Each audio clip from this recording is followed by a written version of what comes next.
നമസ്കാരം.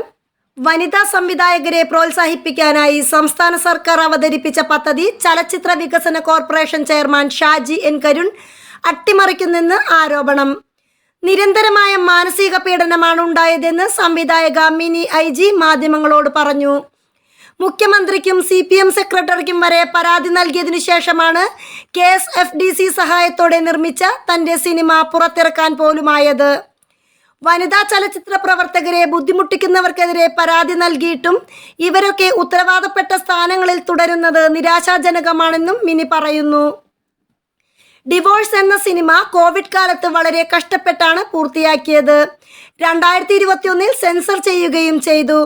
ഒരു കാരണവുമില്ലാതെ ചലച്ചിത്ര വികസന കോർപ്പറേഷൻ ചെയർമാൻ ഇടപെട്ട് പലതവണയായി റിലീസ് മാറ്റിവെച്ചതെന്ന് മിനി പറയുന്നു.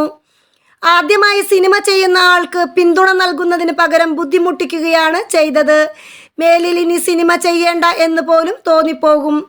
സർക്കാരിൻ്റെ മികച്ചൊരു പദ്ധതിക്ക് തുരങ്കം വയ്ക്കുകയാണ് ഷാജി എൻ കരുൺ ചെയ്തതെന്ന് മിനി വിമർശിച്ചു. സിനിമ ചെയ്യാനേ പറഞ്ഞിട്ടുള്ളൂ, കാണിക്കാൻ പറഞ്ഞിട്ടില്ല എന്നാണ് ഷാജി എൻ കരുൺ പറഞ്ഞതെന്ന് മിനി IG വിശദീകരിച്ചു. സിനിമ പിന്നെ എന്തിനാണ് ചെയ്യുന്നത്? ആളുകളെ കാണിക്കാനല്ലേ എന്നാണ് മിനിയുടെ ചോദ്യം. എത്രത്തോളം താമസിപ്പിക്കാമോ അത്രത്തോളം ഷാജി എൻ കരുൺ റിലീസ് വൈകിപ്പിച്ചു. മുഖ്യമന്ത്രിക്ക് ഉൾപ്പെടെ പരാതി കൊടുത്ത ശേഷമാണ് സിനിമ റിലീസ് ചെയ്യാൻ കഴിഞ്ഞതെന്നും മിനി പറയുന്നു. അധികാര കേന്ദ്രത്തിന് മുന്നിൽ വിധേയപ്പെട്ട് നിൽക്കാത്തത് കൊണ്ടാണോ എന്നറിയില്ല ഷാജി എൻ കരുൺ ഇങ്ങനെ ചെയ്തതെന്ന് മിനി പറഞ്ഞു. ഇങ്ങനെ ഒരാൾ വീണ്ടും വീണ്ടും അധികാര സ്ഥാനത്ത് എത്തുന്നത് കാണുമ്പോൾ നിരാശ തോന്നുന്നു. എവിടെ നിന്നാണ് പിന്നെ നീതി ലഭിക്കുകയെന്നും മിനി ചോദിക്കുന്നു. News desk മലയാളാക്ഷരം.